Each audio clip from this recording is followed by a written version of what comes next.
एक बार सब लोग मुट्ठी बंद करेंगे, हाथ ऊपर करेंगे और दिल से बोलेंगे, भारत माता की, भारत माता की, इनकलाब, इनकलाब, वंदे वंदे। मध्य प्रदेश के कोने कोने से आए हुए आम आदमी पार्टी के सभी देशभक्त कार्यकर्ताओं को मेरा नमस्कार, सबको मेरा प्रणाम। आज मैं देख रहा हूं इतनी भारी संख्या में यहां पे आम आदमी पार्टी के कार्यकर्ता आए हुए हैं और जैसा भगवंत मान साहब ने कहा कि आज तो ये कार्यकर्ता सम्मेलन है, लेकिन जब रैली होगी तो सोच सकते हैं कि कितने लोग आएंगे पूरे मध्य प्रदेश से। अभी कुछ दिन पहले आई लव यू टू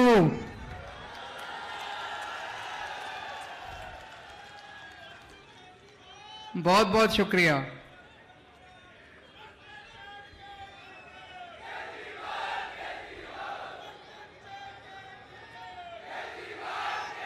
अभी कुछ दिन पहले मध्य प्रदेश से कुछ लोग मेरे से मिलने के लिए आए,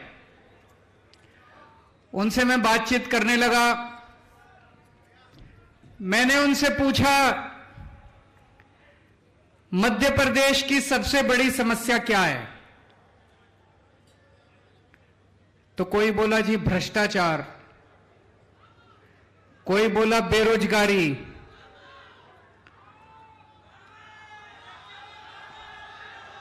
क्या बोल रहा मामा,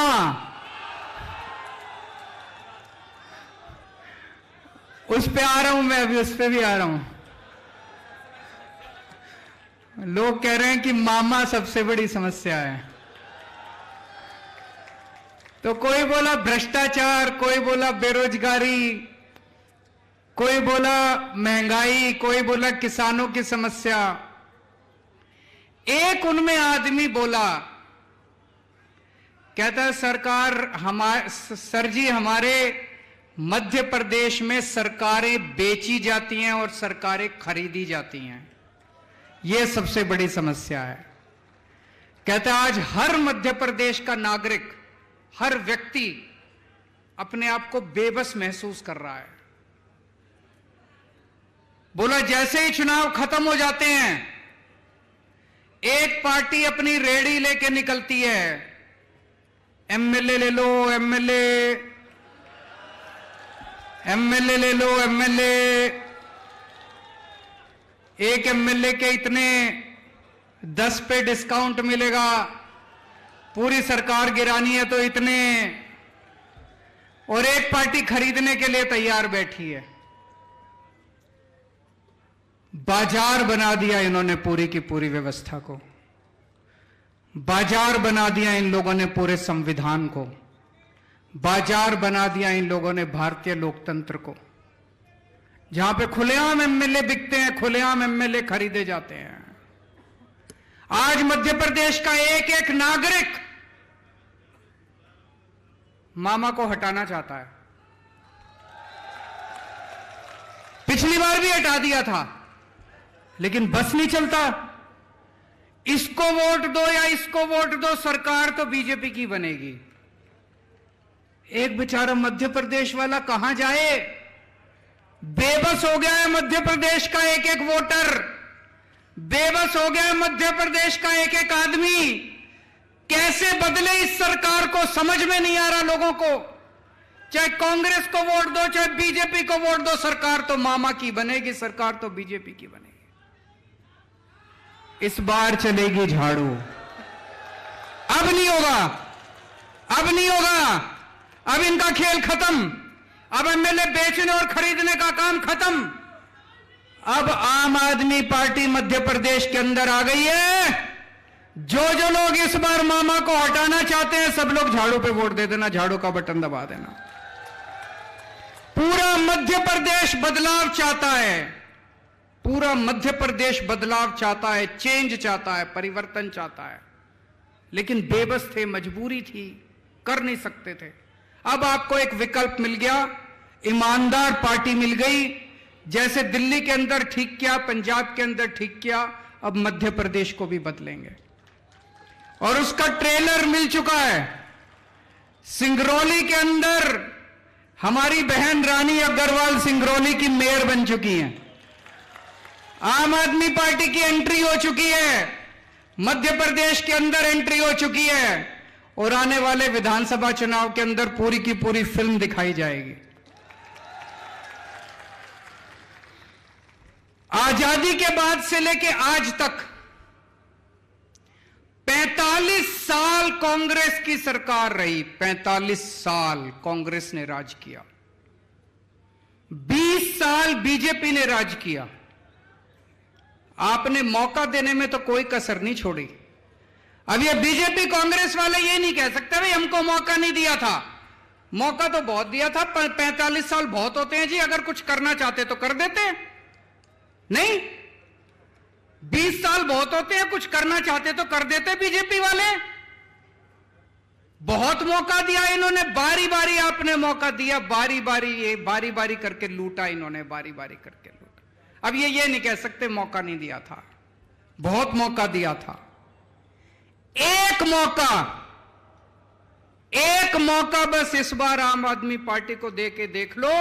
अगर काम ना करूं तो दूसरी बार वोट मांगने नहीं आऊंगा मैं आपसे। एक मौका दे के देख लो। दिल्ली के लोगों ने मेरे को एक मौका दिया था। एक बार अन्ना आंदोलन हुआ, रामलीला मैदान से निकले हम लोगों ने देखा यार ये लड़के तो ईमानदार हैं, कट्टर ईमानदार हैं, देशभक्त हैं। लोग कहते थे केजरीवाल जिद्दी बहुत है, जिद्दी है, भ्रष्टाचार मुक्त भारत मेरी जिद है। दिल्ली के लोगों ने देखा और दिल्ली के लोगों ने एक मौका दिया था मेरे को, छोटा सा मौका, 49 दिन की सरकार दी थी लोगों ने। दिल्ली के लोगों ने मेरे को बस 49 दिन का मौका दिया था। इतना प्यार हो गया दिल्ली के लोगों को मेरे से, इतना प्यार हो गया, अगली बार 67 सीट दे दी 70 में से। बीजेपी को 3 सीट दी, कांग्रेस को 0 सीट दी, आम आदमी पार्टी को 70 में से 67 सीट दे दी। अगले 5 साल और इतना अच्छा काम किया, और इतना अच्छा काम किया, 70 में से 62 सीट दे दी तीसरी बार हम लोगों को। दिल्ली के हमारे काम की बात पंजाब पहुंची तो पंजाब में लोगों ने 117 में से 92 सीट दे दी, 92 सीट। दिल्ली के अंदर हमने सबकी बिजली मुफ्त कर दी, पंजाब के अंदर हमने सबकी बिजली मुफ्त कर दी। मध्य प्रदेश एक मौका दे के देखो, आपकी भी बिजली मुफ्त कर देंगे। दिल्ली के अंदर हमने शानदार सरकारी स्कूल बना दिए, गरीबों के बच्चों को शानदार शिक्षा मिल रही है। कभी सोच नहीं सकते थे, सरकारी स्कूल तो टेंट में चलते हैं, सरकारी स्कूल तो टूटे फूटे होते हैं, मास्टर आता नहीं है, बच्चे पढ़ते नहीं हैं, गरीब लोग मजबूरी में अपने बच्चों को सरकारी स्कूल में भेजते हैं। सब बदल दिया दिल्ली के अंदर, क्रांति आ रही है सरकारी स्कूलों में दिल्ली में। वो क्रांति अब पंजाब में शुरू हो गई। मान साहब शानदार काम कर रहे हैं, सरकारी स्कूलों का कायाकल्प कर रहे हैं। मध्य प्रदेश वालों एक मौका दे के देखो, आपके बच्चों का भविष्य बना दूंगा मैं।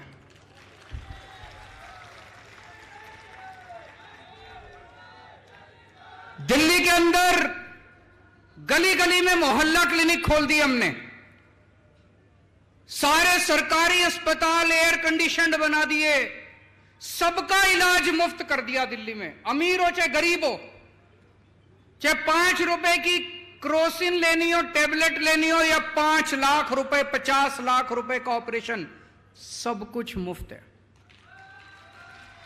भगवान ना करे आपके घर कोई बीमार हो, लेकिन अगर बीमार हो जाए दिल्ली में कोई, तो चिंता करने की जरूरत नहीं है। आम आदमी पार्टी की सरकार है, सारा खर्चा, सारी दवाइयां, सारे टेस्ट, सारा ऑपरेशन सब मुफ्त होता है। दिल्ली में कर दिया। मान साहब ने अब 500 मोहल्ला क्लिनिक, अभी 1 साल भी नहीं हुआ, दिल्ली में मेरे को 500 मोहल्ला क्लिनिक बनाने में 5 साल लग गए। भगवंत मान ने 1 साल में 500 क्लिनिक, मेरा भी रिकॉर्ड तोड़ दिया। मध्य प्रदेश वालों, एक मौका देके देख लो, आपका सबका इलाज मुफ्त कर दूंगा। सारे मध्य प्रदेश के लोगों का शानदार मोहल्ला क्लिनिक बनाएंगे, शानदार अस्पताल बनाएंगे, सबका इलाज मुफ्त कर देंगे, चिंता करने की कोई जरूरत नहीं है। पंजाब के अंदर अभी कई फसलों पे इन्होंने एमएसपी देना चालू कर दिया। एमएसपी का आंदोलन छेड़ा था ना अभी किसानों ने, भाई एमएसपी दो, एमएसपी दो। पंजाब में शुरुआत हो गई है, कई फसलों पे अब एक एक फसल जोड़ते जा रहे हैं, एमएसपी देते जा रहे हैं, एमएसपी देते जा रहे हैं। मुआवजा, फसल अगर बर्बाद हो जाए किसानों को मुआवजा मिलने लग गया, दिल्ली में भी मिलने लग गया, पंजाब में भी मिलने लग गया, मध्य प्रदेश में मौका मिलेगा, मध्य प्रदेश में भी मुआवजा मिलेगा। दिल्ली में मैंने 12 लाख 5 साल में 12 लाख बच्चों को नौकरियां दिलवाई हैं, 12 लाख युवाओं को। पंजाब में 1 साल में 27,000 सरकारी नौकरियां दी हैं। और मैं अभी हमारे पंकज सिंह जी से बात कर रहा था, ये बता रहे थे कि कई सारे बेरोजगार अपना धरना लेके आंदोलन करने के लिए जब यहां आए तो उनके ऊपर पुलिस ने डंडे बरसा दिए। अरे अपने ही तो लोग हैं यार, कोई पाकिस्तान से थोड़ी आए हैं, अपने ही तो बच्चे हैं, रोजगार मांगने आए हैं, डंडे क्यों बरसाते हो? रोजगार नहीं दे सकते तो उनको गले तो लगा लो, कम से कम प्यार से बिठा के चाय तो पिला लो, रोटी तो खिला दो उनको, डंडे क्यों बरसाते हो उनके ऊपर? हमको नौकरी देनी आती है, हमारी नीयत साफ है। दिल्ली में करके दिखाया, पंजाब में करके दिखाया। मध्य प्रदेश के युवाओं से मेरी अपील है, एक मौका देके देख लो, आपको सबके लिए नौकरी का इंतजाम कर दूंगा मैं। जितने कच्चे कर्मचारी थे, बहुत सारे कच्चे कर्मचारी होते हैं ना सरकार में, होते हैं कि नहीं होते? उनकी सबकी एक ही मांग होती है, हमको पक्का करो, हमको पक्का करो। मान साहब ने अभी 25,000 सरकारी कर्मचारियों को पक्का कर दिया। मध्य प्रदेश में जितने कच्चे कर्मचारी हैं सबको पक्का कर देंगे दोस्तों। हमें काम करना आता है। इस देश के अंदर एक नई किस्म की राजनीति शुरू की है हमने। पहले होती थी धर्म की राजनीति, जात की राजनीति, गाली गलौज की राजनीति, भ्रष्टाचार की राजनीति। अब हमने शुरू की है काम की राजनीति। आपसे पूछना चाहता हूं, ये बहुत सारे बड़े बुजुर्ग भी बैठे होंगे, पूरा आजादी के 75 साल में कोई एक पार्टी बता दो जिसने आपको आके कहा हो कि मेरे को वोट दे दो, मैं आपके बच्चों के स्कूल बना दूंगा। किसी ने कहा? किसी पार्टी ने, बीजेपी ने, कांग्रेस ने, इस पार्टी ने, उस पार्टी ने कभी कहा हो कि मेरे को वोट दे दो, मैं आपके बच्चों के स्कूल बनवा दूंगा? किसी पार्टी ने नहीं कहा। बनाने ही नहीं आते इनको, नियत ही नहीं है इनकी। किसी पार्टी ने कहा हो कि हमारे को वोट दे दो, हम आपके परिवार के लिए अस्पताल बना देंगे, आपके लिए बिजली का इंतजाम? किसी पार्टी ने नहीं कहा। करना ही नहीं आता, नियत ही नहीं है इनकी। तो इन्होंने देखा कि भाई ये केजरीवाल की काम की राजनीति के सामने तो हमारी दाल नहीं गलेगी, तो उन्होंने षड्यंत्र रचना चालू किया मेरे खिलाफ कि केजरीवाल को रोको किसी भी तरह। पहले दिल्ली में था, फिर पंजाब में चला गया, अब गुजरात में वो कहते हैं ना, शेर की मांद के अंदर घुस गए, गुजरात के अंदर घुस गए, हमारी एंट्री हो गई गुजरात में। इस बार 14% वोट आए हैं, देख लेना 2027 में सरकार ना बन जाए तो हम लोगों के। अब ये गुजरात में भी चला गया, रोको इसको। तो इन्होंने क्या किया? इन्होंने षड्यंत्र रचा मेरे खिलाफ। इसके ऊपर कीचड़ फेंको, केजरीवाल के ऊपर कीचड़ फेंको, बोलो केजरीवाल भ्रष्टाचारी है, केजरीवाल भ्रष्टाचारी है। इन्होंने खूब कीचड़ फेंका मेरे ऊपर, लेकिन जनता ने उसका जवाब दिया। जनता कह रही है यार, कोई भ्रष्टाचारी आदमी सरकारी स्कूल बनाता है क्या? भ्रष्टाचारी आदमी तो प्राइवेट वालों से पैसे लेके सरकारी स्कूल बर्बाद करता है। कोई भ्रष्टाचारी आदमी सरकारी अस्पताल बनाता है क्या? फ्री में इलाज कराता है क्या? भ्रष्टाचारी आदमी तो प्राइवेट अस्पताल वालों से कमीशन लेके सरकारी अस्पतालों को बर्बाद करता है। जनता ने इनका यकीन नहीं किया। फिर इन्होंने मेरे दो सबसे शानदार मंत्री गिरफ्तार कर लिए, मनीष सिसोदिया और सतिंदर जैन। सतिंदर जैन वो शख्स है जिसने फ्री बिजली देना शुरू किया था दिल्ली के अंदर। उसने सारा, बड़ा इंटेलिजेंट आदमी है वो, बड़ा इंटेलिजेंट आदमी है, सारा मेरे पास हिसाब किताब लेके आया। एक दिन बोला सर जी दिल्ली की बिजली मुफ्त हो सकती है। मैंने कहा कैसे हो सकती है? तो कागज लेके आया, कहता है देखो सर इतने पैसे चाहिए, ऐसे बिजली मुफ्त कर देंगे। उसने दिल्ली के मोहल्ला क्लिनिक बनाए, उसने दिल्ली के सारे अस्पतालों में सारी दवाइयां मुफ्त कर दी। प्रधानमंत्री जी ने उसको जेल में डाल दिया। एक मनीष सिसोदिया है,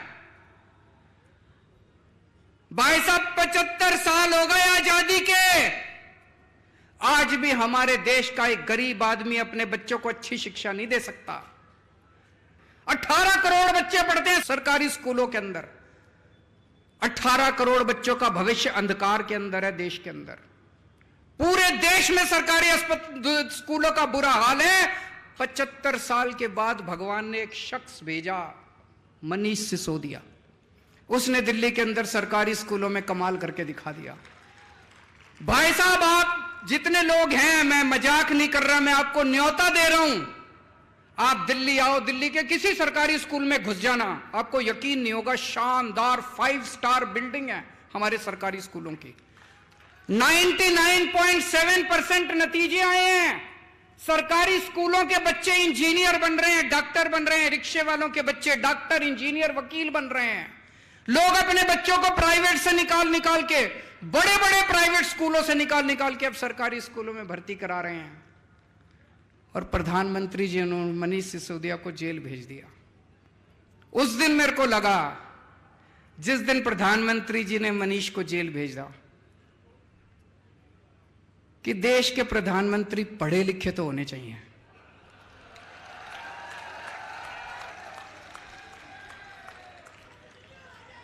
होने चाहिए कि नहीं होने चाहिए? अगर देश के प्रधानमंत्री पढ़े लिखे होते तो उनको शिक्षा का महत्व पता होता कि शिक्षा कितनी जरूरी है देश के विकास के लिए। अगर देश के प्रधानमंत्री देशभक्त होते तो वो ये नहीं सोचते कि मनीष सिसोदिया आम आदमी पार्टी का है कि फलानी पार्टी का है कि ढिमकी पार्टी का है। वो मनीष सिसोदिया जैसे शख्स को देश का शिक्षा मंत्री बना देते और कहते थे जा मनीष सिसोदिया 10 लाख स्कूल ठीक कर दे अब तुम। पर हमारे प्रधानमंत्री जी ने क्या किया? ऐसे शख्स को उठा के जेल में डाल दिया। उस दिन मुझे लगा कि देश के प्रधानमंत्री पढ़े लिखे होने चाहिए। और भी बहुत जरूरी है प्रधानमंत्री को पढ़े लिखे होना। अगर कम पढ़ा लिखा प्रधानमंत्री होगा, कोई भी आके उनको बेवकूफ बना देगा।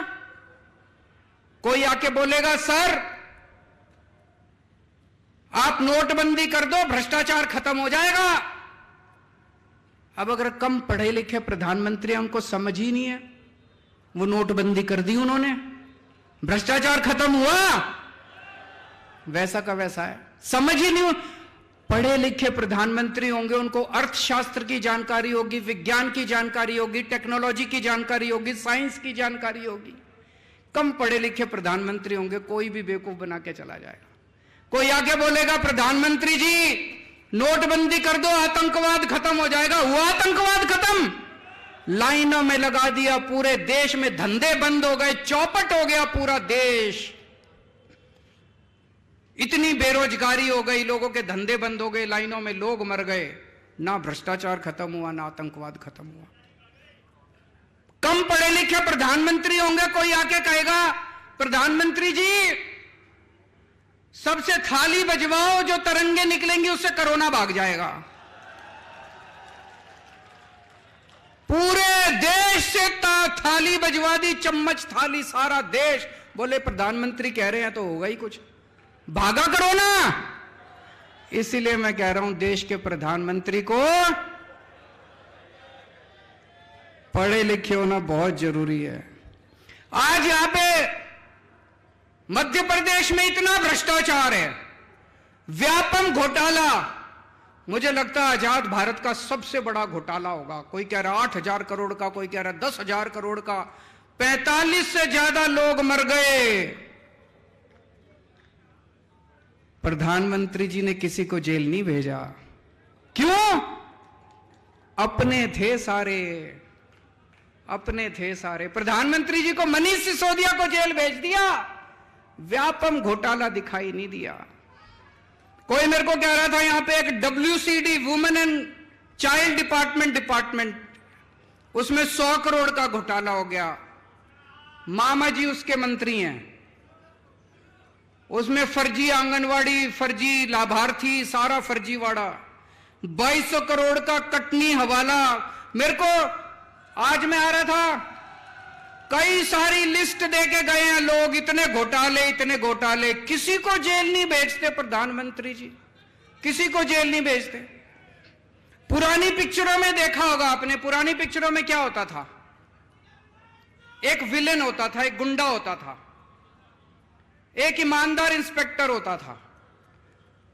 गुंडा बड़ी कोशिश करता था ईमानदार इंस्पेक्टर को अपने कब्जे में करने की, मानता ही नहीं था। फिर वो इंस्पेक्टर को बुलाता था गुंडा, टेबल पे रखता था एक तरफ नोट और एक तरफ बंदूक। इंस्पेक्टर को कहता था या तो नोट ले ले और या बंदूक से तेरी गोली मार के हत्या कर दूंगा। होता था ना पिक्चरों में। यही बीजेपी ने कर रखा है। वो सारे देश के सारे ऑपोजिशन वाले नेताओं को कह रहे हैं या तो बीजेपी में आ जाओ, भ्रष्टाचार करो, खूब करो। हम रोक नहीं रहे, बीजेपी ये नहीं कहती भ्रष्टाचार मत करो, बीजेपी में आके करो। बोले हमारे घर में आके करो, भ्रष्टाचार करो, खूब खुल के करो। कोई रोकने वाला नहीं है, कोई सीबीआई नहीं, कोई ईडी नहीं, कोई इनकम टैक्स नहीं, कोई पुलिस नहीं, कुछ नहीं, कोई एंटी करप्शन नहीं, कोई विजिलेंस नहीं। भ्रष्टाचार करो, मोदी जी की पार्टी में आके करो, बाहर नहीं करना। या तो बीजेपी में आ जाओ और या जेल जाओ। जैसे वो कहता था या तो नोट ले ले और या बंदूक, ऐसे अब बीजेपी वाले मोदी जी कहते हैं या तो मेरी पार्टी में आ जाओ और या फिर जेल जाओ। ये धंधा चला रखा है इन लोगों ने। ईमानदारी क्या होती है मैं बताता हूं आपको। कट्टर ईमानदारी।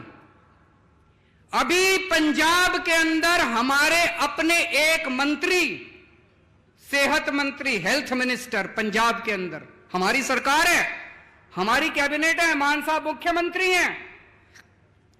एक दिन भगवंत मान को कहीं से पता चला कि उनका सेहत मंत्री कुछ गड़बड़ कर रहा है।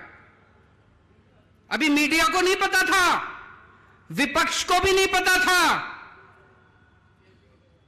मान साहब चाहते तो दबा देते, पर मान साहब कट्टर ईमानदार आदमी है, कट्टर ईमानदार पार्टी के नेता हैं। उन्होंने दबाया नहीं।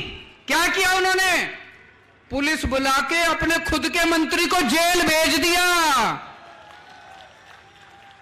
हम कहते हैं ईमानदार रहना है, चाहे हमारी पार्टी में रहो चाहे उस पार्टी में। अभी सारे पंजाब के अंदर जितने पुराने चोर थे, चाहे कांग्रेस में हो चाहे बीजेपी में हो, सबकी लाइन लगी पड़ी है, एक एक करके सारे जेल जा रहे हैं, सबको जेल भेज रहे हैं ये, चाहे हमारे वाले हो।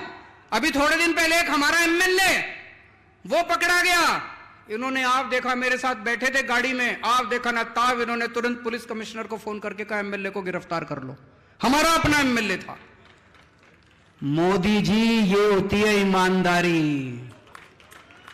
जो तुम कर रहे हो वो ईमानदारी नहीं कर रहे, तुम कर रहे हो वो भ्रष्टाचार मुक्ति नहीं कर रहे। हम अपने वालों के खुद के खिलाफ भी एक्शन लेने की हिम्मत करते हैं। ये आज सारे हमारे पीछे, सारी पार्टियां हमारे पीछे पड़ी हैं, लेकिन जनता हमारे साथ है। जनता देख रही है कि ये अकेली पार्टी है जो देश के लिए लड़ रही है, ये अकेली पार्टी है जो ईमानदारी के लिए लड़ रही है। दोस्तों, यहां जितने कार्यकर्ता आए हैं, मैं सबको कहना चाहता हूं कि आप लोगों को सरकार जरूर बनेगी मध्य प्रदेश के अंदर, आपकी सरकार जरूर बनेगी, झाड़ू से जरूर सफाई होगी, लेकिन मेहनत करनी पड़ेगी। करोगे मेहनत?